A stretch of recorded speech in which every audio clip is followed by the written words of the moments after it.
দুর্ভাগ্যক্রমে মুসলিম উম্মাহ হিসেবে আমরা নেতিবাচক চিন্তায় আসক্ত হয়ে পড়েছি। আমরা নেতিবাচকতায় এমন আসক্ত যে কাউকে উম্মার জন্য কিছু করতে দেখলে বলি, কি লাভ এসব করে, কোনো কিছুরই পরিবর্তন হবে না। তার কাজে ভালো কিছু দেখার পরিবর্তে আমরা বলি, আরে ভাই এতে কোনো লাভ হবে না, কোনো লাভ হবে না, অমুক অমুক সমস্যাগুলোর তো কোনো সমাধান হয়নি। ফিরে আসো, আমাদের সাথে নেগেটিভ ক্লাবে যোগ দাও। তুমি এত পজিটিভ চিন্তা কেন করো? অর্থাৎ কাউকে পজিটিভ দেখলে আমাদের কেমন যেন একটা গা জ্বালা করে। জিনিসটা তো এরকম হওয়ার কথা নয়। কেন আমরা তাকে আবার নেগেটিভ জগতে ফিরিয়ে আনছি না? দুঃখজনকভাবে কখনো কখনো এই মনোভাব এমন মানুষদের মাঝে দেখা যায় যাদেরকে আমরা অনুসরণ করি, যেমন পিতামাতা। যখন একজন পিতা সবসময় নেতিবাচক চিন্তা করেন, যখন মা সবসময় নেগেটিভ চিন্তায় ডুবে থাকেন, কিভাবে সেই পরিবারে কৃতজ্ঞ ছেলে মেয়ে বেড়ে উঠবে? তারা যদি আপনাকে সবসময় অভিযোগ করতে দেখে, সব সময় আপনাকে দুঃখ ভারাক্রান্ত দেখে, আপনার বাচ্চারা যদি আপনাকে কখনো কোনো কিছুর জন্য কৃতজ্ঞ হতে না দেখে, কার কাছ থেকে তারা কৃতজ্ঞতা শিখবে? এমন অনেক মুসলিম আমার কাছে আসে যারা নিজেদের ধার্মিক মুসলিম হিসেবে পরিচয় প্রদান করে না। আমি আপনার কিছু ভিডিও দেখেছি, কিন্তু আমি আসলে কখনো মসজিদে যাই না। আমি তখন জিজ্ঞেস করলাম যে কেন আপনি নিজেকে ধার্মিক মুসলিম হিসেবে পরিচয় দেন না? নিজেকে ধার্মিক মুসলিম সমাজের অংশ মনে করতে আপনার দ্বিধা কেন?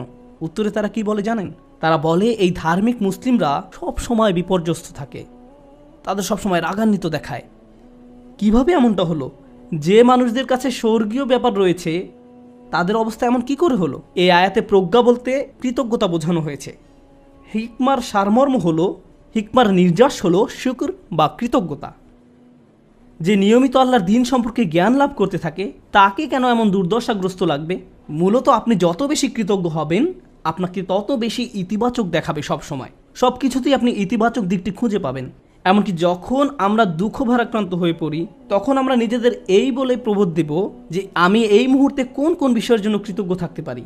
তারপর নিজের মনকে শক্ত করে আবার দাঁড়িয়ে যান। এখন আমার মুসা আলাহিসাল্লামের কথা মনে পড়ে গেল।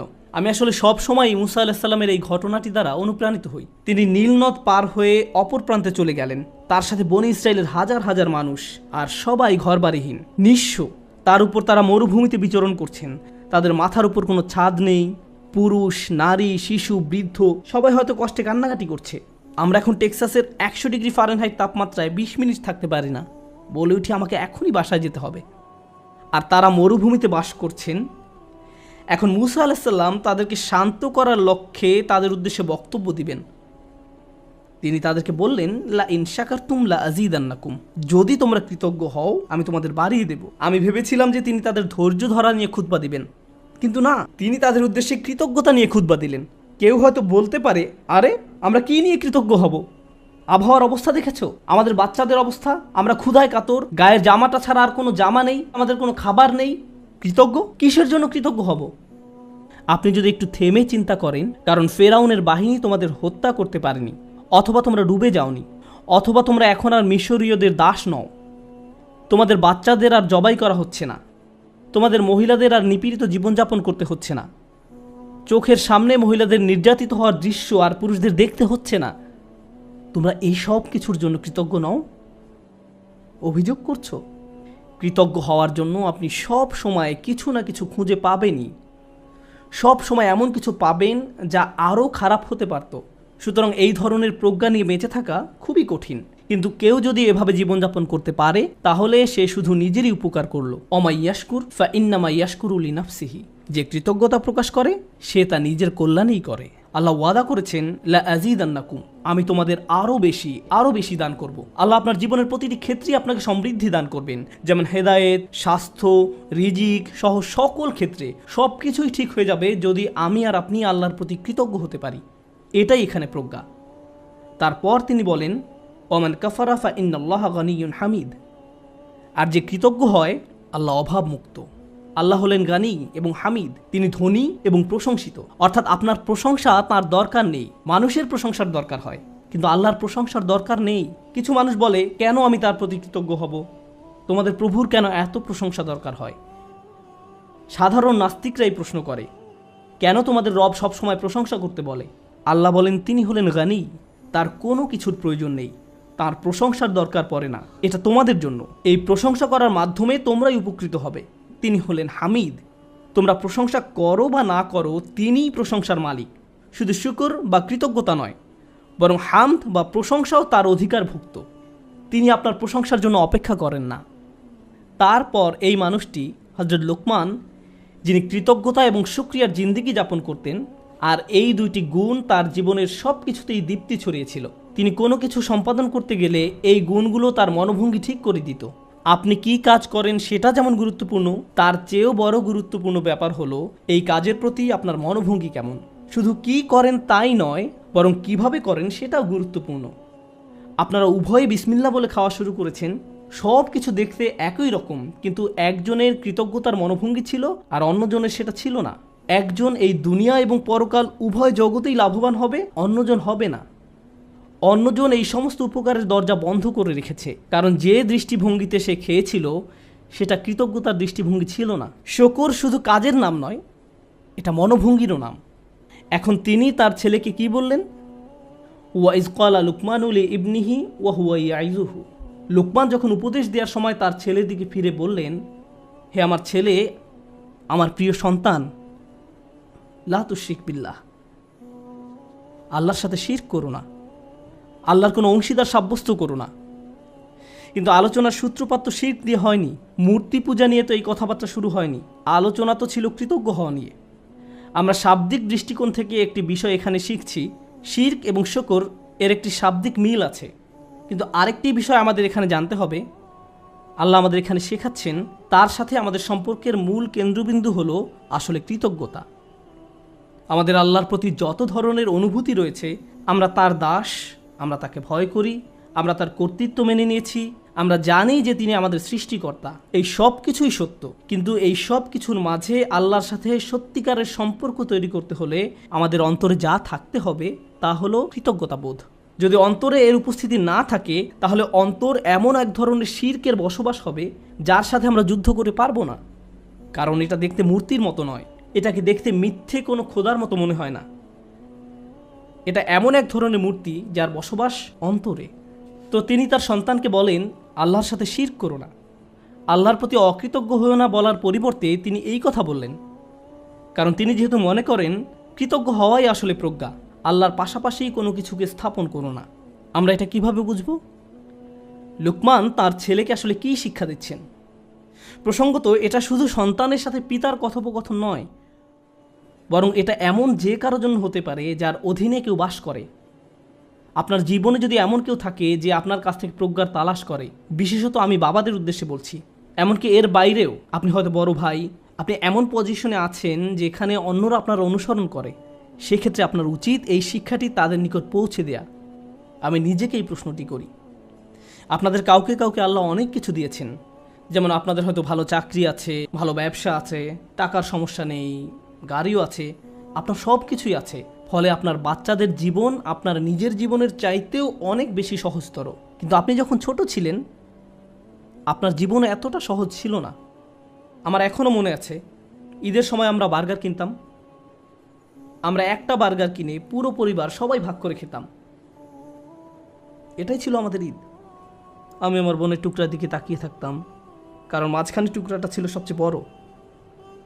অনেক বাচ্চারা প্রথম টুকরাটা চায়, কিন্তু প্রথম টুকরাটিতে তো শুধুই রুটি। এখানে আসল কথা হলো, আমাদের বাচ্চারা এসব জানে না। তারা এভাবে বলে, আমি আমারটাতে চিজ চাই, আমারটাতে মেয়োনিজ চাই, কেউ বলে আমারটাতে চিজ না, পেঁয়াজ চাই। আমার বাল্যকাল আর তাদের বাল্যকাল একরকম নয়। তারা কষ্ট দেখে না।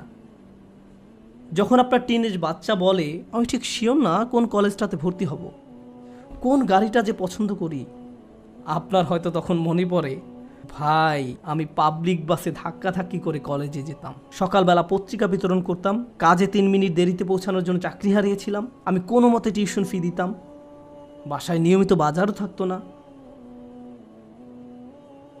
আর আমার বাচ্চারা এখন বলছে তারা শিওর না কোন গাড়িটা কিনবে। আপনার মন চাচ্ছে দেয়ালে নিজের মাথা ফাটাতে। কারণ আমাদের বাচ্চারা মনে করে তাদের তো এমনিতেই সব কিছু পাওয়ার কথা। তারা কৃতজ্ঞ হওয়ার মানে বোঝে না। এভাবে কারো পক্ষে কৃতজ্ঞ হওয়া সম্ভব নয়। আমাদের উচিত আমাদের বাচ্চাদের টাকার মূল্য শেখানো, তাদেরকে উন্নত জীবন দেওয়ার মানে এই নয় যে তাদেরকে ভালো মানের অ্যাপার্টমেন্ট দিবেন। আপনি হয়তো অতিরিক্ত দিয়ে তাদের ধ্বংস করে দিয়েছেন। আপনার বাসা যদি খেলনায় পরিপূর্ণ থাকে আর তারা শুধু আরও নতুন নতুন খেলনা চায়, 2 দিন আগে কিনে দিয়েছেন সেটা ময়লার বাক্সে, তাহলে এই সব শেখার মানে কি? এই তিলাওয়াতের অর্থ কি? আনিশকুর লিল্লাহ মানে বাবা হিসাবে আপনাকে কৃতজ্ঞতার জীবনযাপন করতে হবে এবং আপনি আপনার সন্তানকে কাজের গুরুত্ব বুঝাবেন, রিজিকের গুরুত্ব বুঝাবেন, তাদের যা আছে তার গুরুত্ব বুঝাবেন। তারা যেন যা নেই তা নিয়ে অসন্তুষ্ট হয়ে না থাকে। ঈদের সময় বাচ্চারা ধনী হয়ে যায়। এই সময়টা ছিল আমাদের বাচ্চাদের কৃতজ্ঞতা শেখানোর একটা সুযোগ। কারণ রমজানের আয়াতের শেষে আল্লাহ কি বলেছেন? যেন তোমরা কৃতজ্ঞ হতে পারো। তুমি কত পেয়েছো? তারা একজন আরেকজনকে এভাবে জিজ্ঞেস করে, 2000 টাকা, আমি পেয়েছি মাত্র 1500 টাকা। আমরা দেয়ার পজিশনে নেই, আমরা শুধু নেয়ার মধ্যে আছি। আমরা আমাদের ছেলে মেয়েদের রাক্ষসে পরিণত করে ফেলেছি। তাদেরকে শুধু ভোগ করা শেখাচ্ছি, আর তাদের চাওয়ারও কোনো অন্ত নেই। আর যখন তাদের কোনো দাবি পূরণ করার অবস্থা না থাকে, আমি এমন অনেক পিতামাতার সম্মুখীন হয়েছি যাদের বাচ্চারা তাদের নিকট এভাবে দাবি জানায়, অবশ্যই আমাকে আইফোন কিনে দিতে হবে। পিতা বলে, না, পারবো না। বাচ্চা তখন বলে, তাহলে আমি আত্মহত্যা করব। তাদের তখন আমার কাছে আসতে হয়েছিল। নতুন আইফোন না পাওয়ার কারণে তারা এমন থ্রেট দিচ্ছিল, কিংবা বাসায় ওয়াইফাই নাই এজন্য এমন করছিল। এটা কৃতজ্ঞতার সম্পূর্ণ বিপরীত আচরণ। আর এমন আচরণ হলো আল্লাহর সাথে এক ধরনের শিরক। যখন কৃতজ্ঞতা হারিয়ে যায়, যা বাকি থাকে তা হলো শিরক।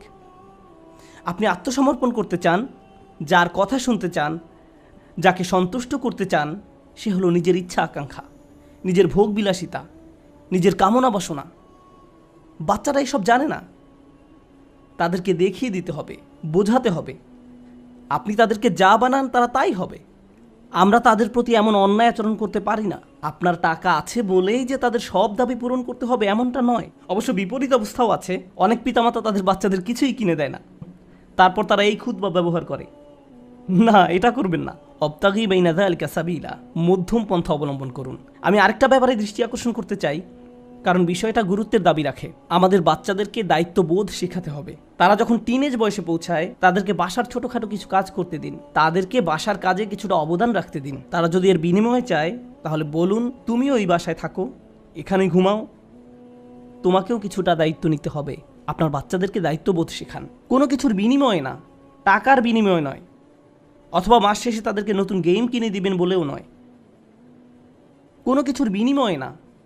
যদি আমরা সব সময় এমনটা করি, যদি তাদেরকে শুধু ভোগ করতে শিখাই আর তারা শুধু আপনার নিকট বিনিময় চাইতে থাকে, এটা করলে আমাকে কি দিবা, ওটা করলে আমাকে কি দিবা, যদি আপনার বাচ্চাদের আল্লাহর প্রতি কৃতজ্ঞ হতে না শেখান, তাহলে কিভাবে তারা আপনার প্রতি কৃতজ্ঞ হবে? এই দুইটা বিষয় কি সম্পর্কযুক্ত নয়? আল্লাহ বলছেন, আনিশকুরলি ওয়ালিদাই, আমার প্রতি ও তোমার পিতামাতার প্রতি কৃতজ্ঞ হও। এই দুইটা ব্যাপার সম্পর্কযুক্ত।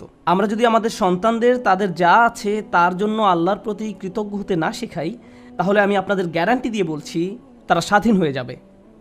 যখনই তারা স্বনির্ভর হয়ে যাবে, তারা আলাদা হয়ে যাবে। আপনার কলের কোনো জবাব দেবে না, মেসেজের কোনো উত্তর নেই, তারা আপনাকে উপেক্ষা করে, অগ্রাহ্য করে, যখন তখন বাসা থেকে বের হয়ে যায়। আপনি তখন ভাবেন, কি হলো এই বাচ্চার? আমি তার জন্য সব কিছু করলাম, আমি সারা জীবন তোমাকে দিয়ে গেলাম, এখন তুমি আমাকে কিছুই দিচ্ছ না। হ্যাঁ, কারণ এখন আর আমার আপনাকে প্রয়োজন নেই। আপনার কি প্রয়োজন? আর আমি স্বাধীন, ওই লেনদেন তো শেষ হয়ে গেছে, ধন্যবাদ, বাই। এখন আমরা তাজ্জব হয়ে বসে আছি, কিন্তু সম্ভবত আমরাই তাদেরকে নষ্ট করে ফেলেছি। মানে অতি ভালোবাসা দেখিয়ে আমরা তাদের ধ্বংস করে ফেলেছি। ইন্নামা আমওয়ালুকুম ওয়া আওলাদুকুম ফিতনা, আল্লাহ একটি কারণে এই কথা বলেছেন। তোমাদের সম্পদ এবং সন্তান সন্ততি তোমাদের জন্য একটি বড় পরীক্ষা। বিশেষত ছেলে মেয়েদের পেছনে যদি নিয়ন্ত্রিত উপায়ে টাকা পয়সা খরচ করা না হয়, তাহলে তারা বিশাল এক পরীক্ষার বিষয়ে পরিণত হবে। মাঝে মাঝে বাচ্চাদের কোনো কিছু কিনে দেওয়া উত্তম, মাঝে মাঝে তারা যা চায় তা না দেওয়া উত্তম, মাঝে মাঝে তাদের থেকে দূরে সরিয়ে রাখা উত্তম। এটা গুরুত্বপূর্ণ। এটা শুধু পুঁথিগত বিদ্যা নয়, শুধু আলহামদুলিল্লাহ বলা শেখালেই হবে না, এই শিক্ষার উপরে জীবনযাপন করতে হবে। এজন্যই আলোচনাটি শুরু হয়েছে এই বলে, ওয়ালাকাদ আতাইনা লুকমান আল হিকমা, আমি লোকমানকে প্রজ্ঞা শিক্ষা দিয়েছি, বাস্তব জ্ঞান, বাস্তব শিক্ষা।